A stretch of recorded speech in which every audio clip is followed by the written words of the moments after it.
Rain tapped the sidewalk as Alana stood, trembling in the corporate lobby, her son clinging to her side, eyes wide with fear.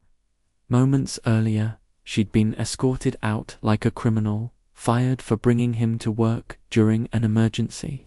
But now, a luxury black car pulled up. A man stepped out, calm, commanding, and locked eyes with her. He held her termination letter, and a memory she didn't know had survived. What happens next will change everything. This is the story of a mother, a child, and a hidden connection. Welcome, story lovers. Where are you watching from? Comment your city. It started like any other Monday. Alana Daniels, a single mother and administrative assistant at a sleek corporate office downtown, rushed through the morning chaos, packing lunches, finding missing shoes, and calming her son Caleb after a rough night's sleep.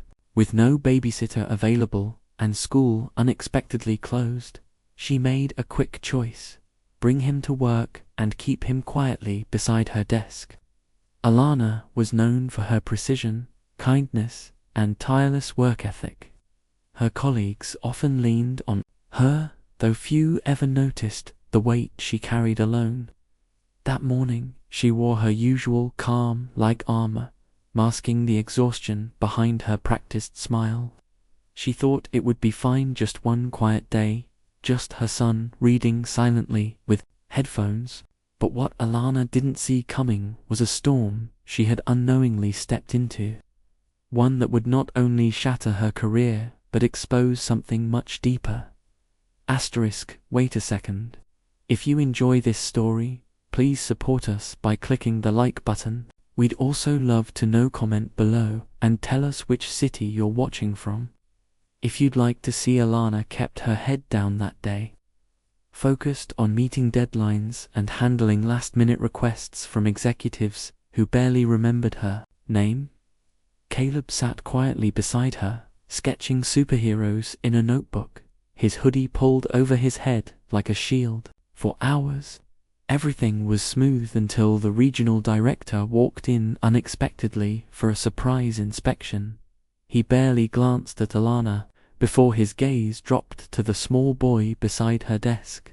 His face hardened. By noon, Alana was summoned to HR. The words were sharp, rehearsed, unprofessional, unsafe, breach of policy. She tried to explain: no childcare, no disruptions, a one-time emergency. But their minds were already made up by the end of the day. Her badge was deactivated. The worst part wasn't the firing, it was how no one spoke up. Not the co-workers she helped countless times, not the manager who praised her weekly. Silence screamed louder than words. That evening, as she held Caleb's hand walking to the bus stop in the rain, his voice cracked. Was it my fault, Mum? Her heart broke. How do you tell your child the truth when the truth is this cruel? But fate wasn't done, because someone else had noticed. Someone who had once been a silent child in a corner office, and he remembered. The next morning, a black car waited at the curb, and inside was a man who would change everything.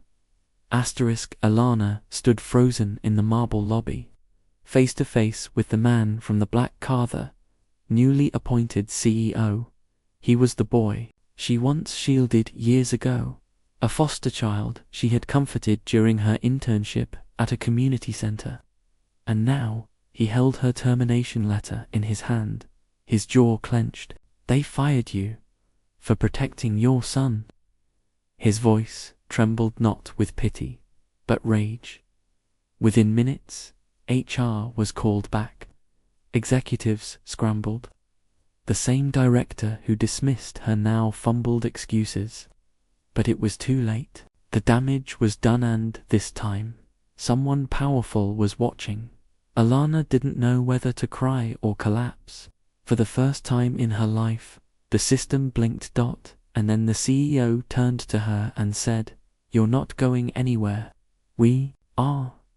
Dear audience, If you're enjoying the story, don't forget to give it a like, it really helps. Alana was reinstated, not just with an apology, but with a promotion.